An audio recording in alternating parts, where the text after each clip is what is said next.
Happy December, everyone! Today I'm going to be showing you how I made this Grinch cake. I started by printing out a picture of the Grinch about the size that I would like my cake. Then I'm going to cut it out so we can use it as a template. I'm placing my template on a piece of cake and then cutting it out to size. Once I have the shape cut out, I'm going to tort it down the middle so that we have 2 even layers of cake.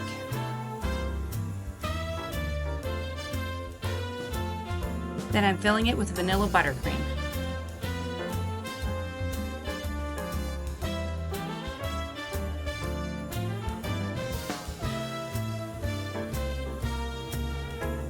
Once I have my cakes filled and stacked, I'm going to start carving. I mark a line above the nose area where I want the face to be higher, then use my offcuts to build up the nose area. Now I'm just rounding out all the edges.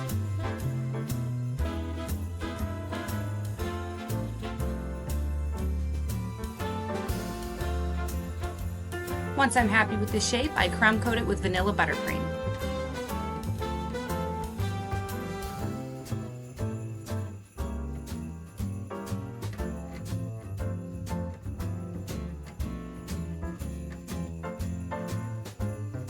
To decorate this cake, I'm using a 50-50 mixture of modeling chocolate and fondant. Before I cover the cake, I'm using this to build up my features like the eyebrows and forehead area. Now I'm rolling out a sheet about 1/8 of an inch thick to cover the cake. I'm using my hands and modeling tools to smooth the cake and press in any details.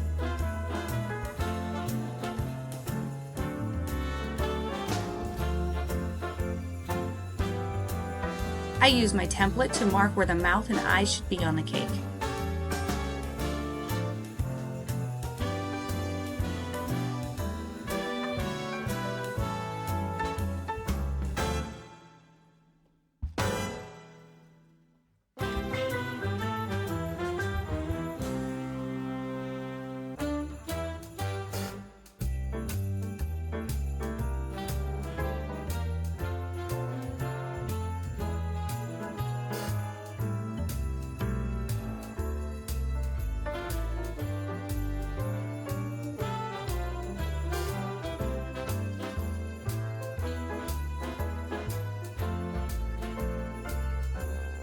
I'm adding the eyes using white fondant, then using the modeling chocolate mixture to build up around the eyes and the eyebrows.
Now I'm building up the tops of the cheeks to emphasize that Grinch smirk. I'm blending the seams but not spending too much time because we're going to put a lot of hair texture on this towards the end.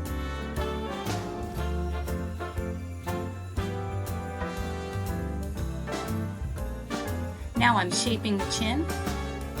In all the cartoon versions of the Grinch, the chin comes to a point. Now it's time to add our hair texture.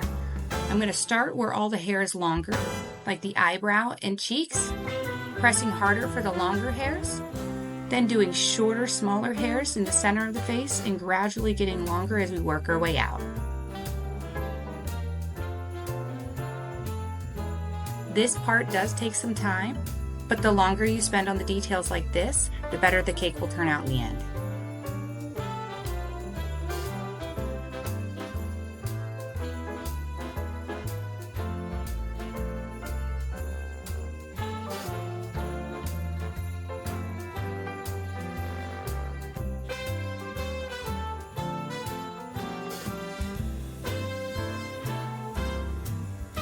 Now that all the hair is done, I'm adding smooth pieces around the eyes for the eyelid.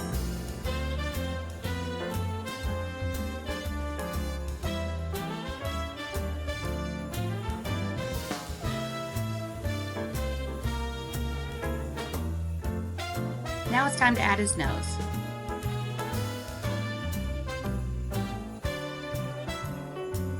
I decided his eyebrows weren't quite long enough for me, so I'm adding a piece to the edge, then using my modeling tool and my fingers to pinch and pull away so it leaves a longer hair texture.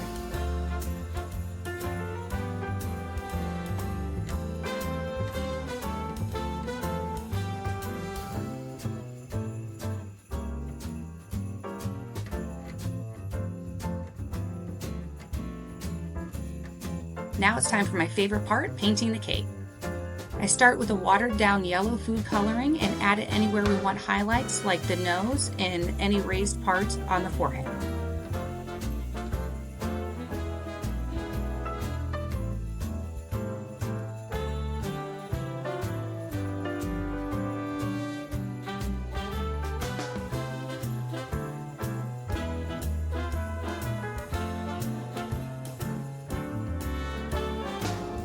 Then using a darker green, I'm going to add shadows and paint any parts of the face that should be darker, like the eyebrows.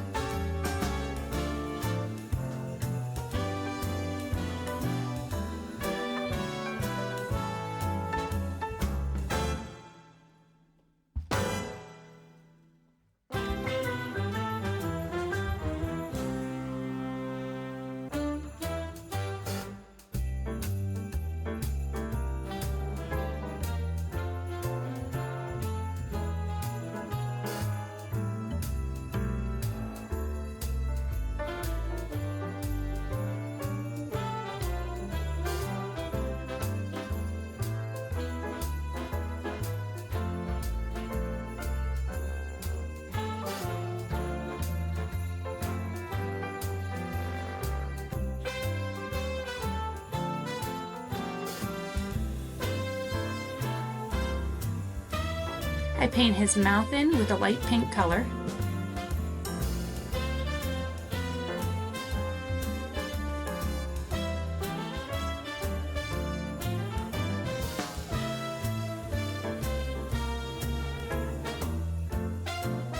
Using a round piping tip, I press in circles where I want the irises to go, using my template to make sure they're placed correctly, and then I paint them in green.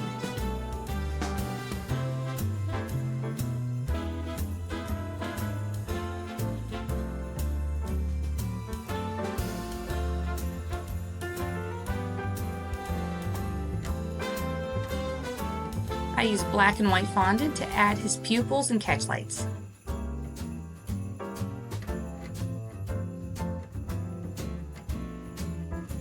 Now it's time to add his Santa hat. I start by rolling out a small piece of red fondant and then covering the top of his head. Then use a separate piece of fondant to add the top of the hat.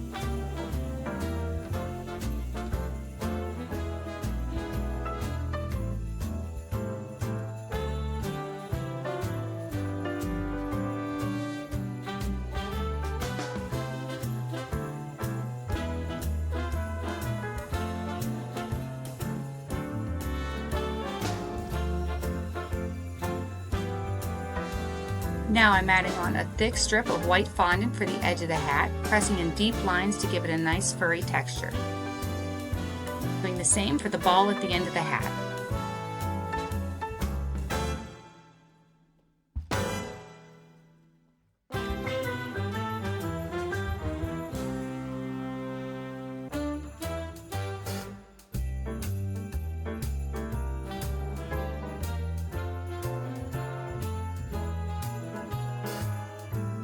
And there he is, all finished. I hope you have a Merry Christmas. Please like and subscribe if you enjoyed this video.